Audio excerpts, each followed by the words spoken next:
Vamos pensar o seguinte, além dessa carga Q1, que já estava aqui e a gente analisou, vamos falar que aqui no ambiente a gente ainda tem uma carga Q2 e uma carga aqui, ó, Q3. Vamos analisar a influência de Q1, Q2 e Q3 aqui em A. Bom, Q1 a gente já viu.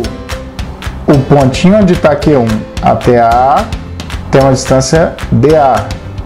Agora vamos analisar de Q2 até QA. Mesmo raciocínio. Existe aqui uma distância que a gente vai chamar de dA'. E entre Q3 e A? Aqui a gente tem uma outra distância que une esse pontinho do Q3 até aqui. dA, duas linhas. Portanto, o potencial em A vai ser dado por, você analisa individualmente aqui, Q1 causa 1, QV sobre D em A. O Q2 é a mesma coisa e o Q3 é a mesma coisa. Grava isso, potencial ele é escalar, não é soma de vetor, assim como é aqui, ó, para o nosso amigo campo elétrico. Então, na verdade, você só vai somando os termos de potencial para cada carga. Ficaria uma coisa mais ou menos assim, ó, K Q1 sobre dA mais K Q2 sobre dB, dA', quer dizer, desculpa, mais K Q3 sobre dA, duas linhas. Ou, para simplificar, K vezes Q, carga, né, sobre a distância, Q1 sobre dA, e aí por aí vai. Você já entendeu que eu coloquei o K em evidência, né? Simplifica aí pra gente, nossa vida. Pro B, você saberia fazer? Então faz aí.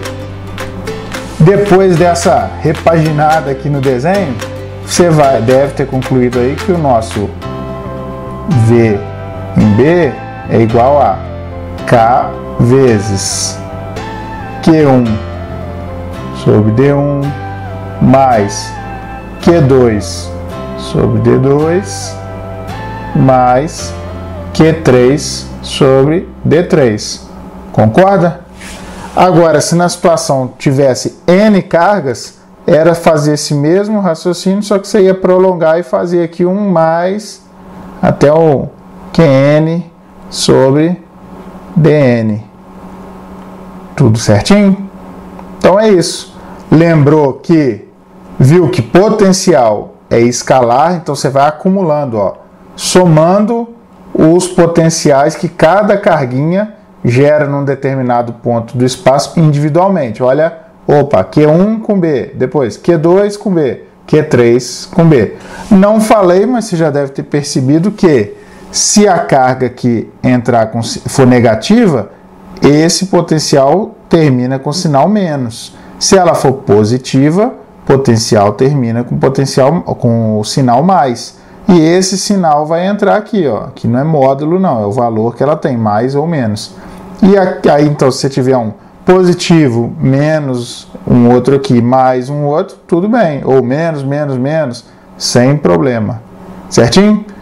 Não fica difícil, né? Depois que você sabe essa fórmula aqui. Vamos em frente. Imagina então, agora a gente vai falar sobre energia potencial elétrica.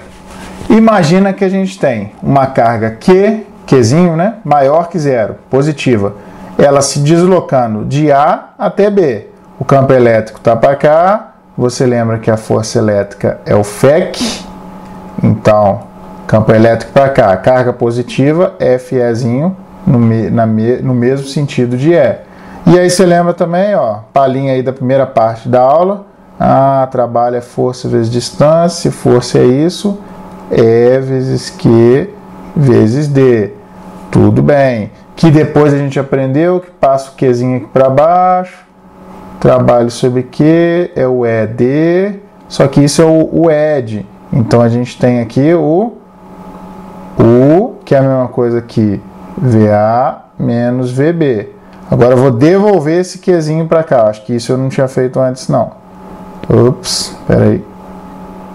Trabalho é igual a Q vezes VA menos VB.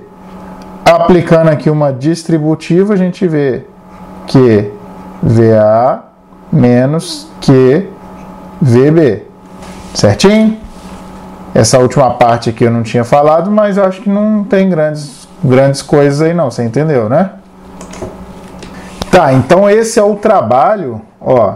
Se o A for de A, se a carga Q for de A até B. Então, se ela vai de A até B, ela realiza esse trabalho, QVA menos QVB. Agora, vamos fazer duas considerações. A primeira é, essa carga não realizou ainda esse trabalho, esse movimento de A até B. Ela está paradinha aqui em A. Ora, quando essa carga não realizou o trabalho, ela tem o quê? Capacidade de fazer, né? De realizar esse trabalho. Ela tem um potencial. Opa, olha a palavra. Então, potencial é alguma coisa, o potencial elétrico, que a carga ainda vai transformar em trabalho. Essa é a primeira consideração. E a segunda é que a gente está pegando esse ponto B e jogando ele lá para uma distância muito grande, um ponto de referência no infinito. Então a gente pode considerar que o V do B é uma abstração isso, né? Potencial lá longe, lá do B, é igual a zero. Se a gente coloca um zero aqui, a gente veria que o trabalho viraria Q vezes VA. Só que a gente falou que o trabalho não foi realizado, a carga apenas tem potencial para realizar e fim de papo. Energia potencial no ponto A é Q vezes VA. Em relação a quem? A esse ponto B que está lá no infinito e por esse motivo VB igual a zero. Certinho? Então essa fórmula aqui, ó, falou em energia potencial elétrica, você pega carga vezes o potencial naquele determinado ponto. Isso até faz a gente lembrar de uma unidade que às vezes aparece, que é o elétron-volt.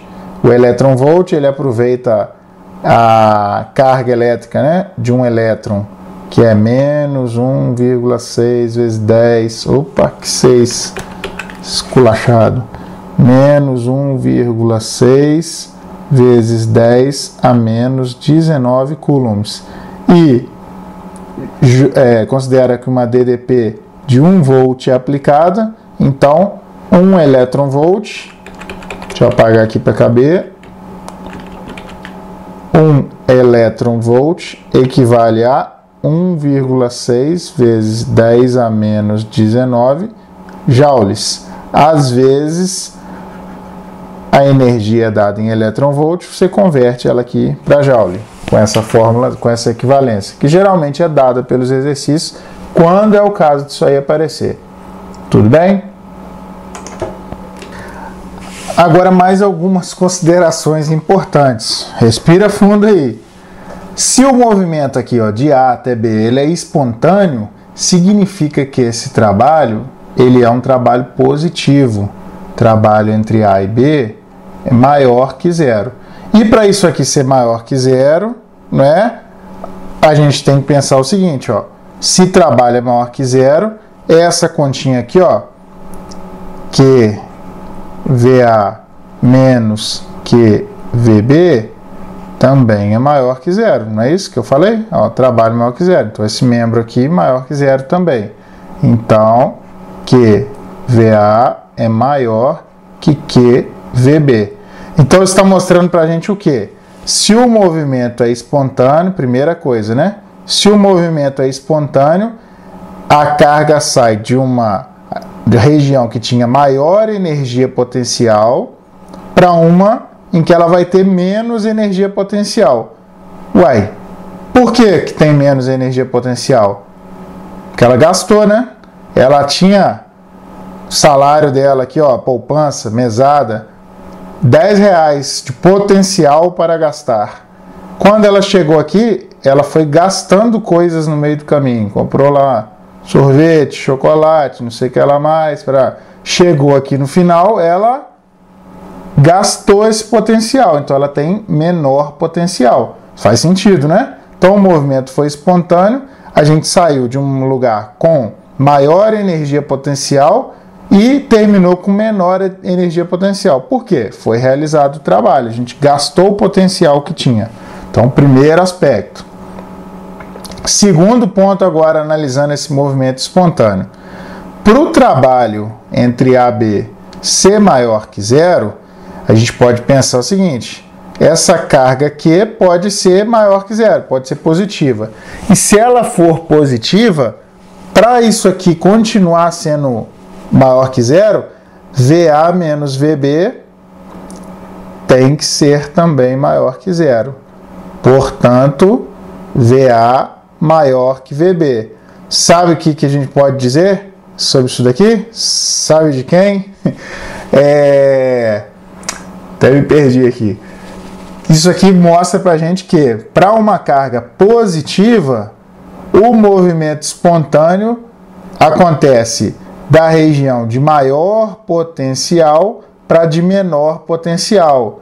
É a bolinha descendo o plano inclinado. Ela sai lá de onde tinha energia potencial gravitacional maior para onde tem menos, realizando trabalho na descida.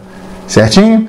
E vamos analisar. Também dá trabalho AB maior que zero se a carga for negativa, menor que zero. Não dá?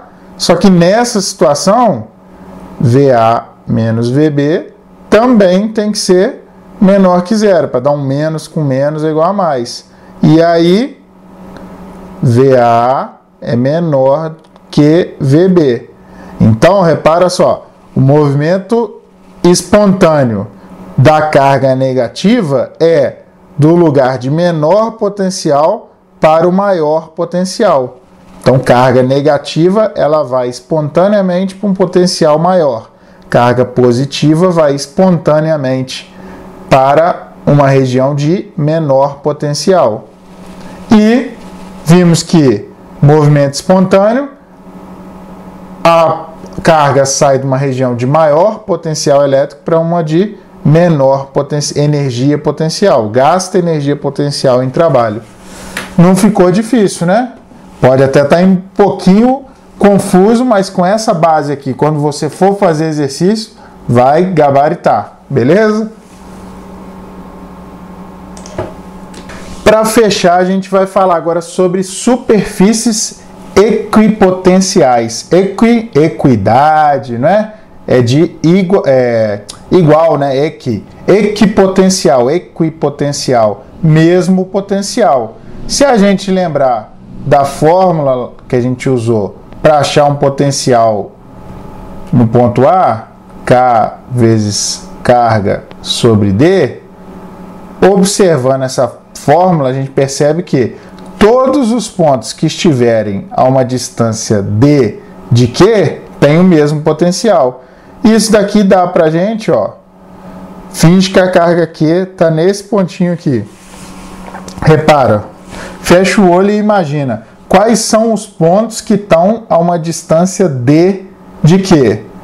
Se olhar no plano aqui, ó, só nessa região planificada, você vai ver que, ó, aqui está uma distância D, aqui também, aqui também, aqui também. Opa, o que a gente está formando aqui? São raios de uma circunferência, certo? Só que o potencial não fica só nesse plano. Se você imaginar que esse raio, essa distância D, ela pode estar nas 3 dimensões, a gente constrói uma esfera, uma região esférica. Então, nessa esfera aqui, nessa casca de esfera que envolve Q com uma distância D1, a gente tem todos os pontinhos com o mesmo potencial. Portanto, essa é uma superfície equipotencial. Vale a mesma coisa aqui, ó, para a distância D2. Agora a gente saiu aqui do meio e andou uma distância D2 até esse ponto. Mas D2 também está aqui, está aqui, está aqui. Superfície equipotencial. E ela é esférica, tá, gente? Estamos mostrando aqui só no 2D. Mas você sabe que numa esfera, ó, veio cá para frente, né, uma bolota, digamos assim. com esse Q no centro, em todos os pontos que estão à distância D2, a gente tem mesmo potencial aqui na fórmula. Constante. A carga a gente quer saber em relação a Q, é constante então. E vai variar o D, a uma determinada distância D, a gente construiu uma casca aqui de esfera que tem mesmo potencial. Portanto, superfície equipotencial. Faltou a gente falar o seguinte: existem as linhas de força, que são aquelas, lembra? Olha lá nosso vídeo de conceitos iniciais de eletrostática. São aquelas linhas tangentes aos vetores campos elétricos. Nesse momento aqui é importante você saber que a linha de força ela é perpendicular à superfície equipotencial, certinho? E aí é muito comum aparecer o campo elétrico uniforme nos exercícios, ó. Vamos colocar aqui, campo elétrico. Opa, já comecei por onde eu não queria. Campo elétrico uniforme, para cá. Lembra? Campo elétrico uniforme, linhas paralelas, né? Era para ser aqui, desculpa. A gente tem nele as linhas de força alinhadas com o campo elétrico. Show de bola. Beleza, tá aqui. E as superfícies equipotenciais são essas linhas aqui perpendiculares, ó. Aqui todos os pontos que estão nesse alinhamento têm um potencial VA. Todos que estão nesse alinhamento aqui têm um potencial VB. Todos têm um potencial VC nessa linha aqui. Por que isso? Vamos imaginar um jeito fácil de ver, ó. Pensa que a carga Qzão aqui, ó, tá nessa posição. Opa! Todo mundo... E agora você analisa só em uma linha, né? Por favor. Todo mundo que está à distância DA tem um determinado potencial. Todo mundo que está a uma distância DB tem um determinado potencial. Todo mundo que está a uma distância DC tem um determinado potencial. Como D está no denominador, se isso aqui aumenta, o que acontece com o potencial? Diminui. Portanto, ó, isso é importante. A gente vê que VA é maior que VB, que é maior que VC. Certo? Resumão disso aqui. Está o campo elétrico uniforme, as superfícies equipotenciais são perpendiculares. E, vindo aqui da região, como é que eu posso dizer? Mais próxima da carga que gera o campo elétrico, maior potencial, e se a distância vai aumentando, o potencial vai diminuindo. Tudo bem? É isso, pessoal. Chegamos ao fim. Mais um vídeo. É fácil? Não, não é. Eu tinha falado já que não era fácil. Esse assunto tem um grauzinho de dificuldade. Mas também não é nenhum bicho de 7 cabeças, né? Você vai estar lá fazendo a sua lista de exercícios, sua questão da prova da escola militar que você quer, ou do vestibular, e vai estar lá. Calcule o potencial causado por 3 cargas. Vai te dar, dá um contexto em que isso aí apareça. Vai usar a fórmula que a gente mostrou. Vai ver lá uma outra questão em que aquela fórmula do UED, U é igual a E vezes D, é importante. A mesma coisa o trabalho que você construiu, juntando força vezes distância, que você já sabia lá de antigamente, mais o FEC, né? E vai resolver a sua questão. Em breve eu vou postar questões lá no Instagram e a resolução, nossa discussão, como já vem acontecendo, aqui no canal. Então, se inscreva, acione as notificações e espera aí o material que a gente vai colocar, tudo bem? Divulga para os amigos também. Aquele abraço, bons estudos e não desanime. Abração!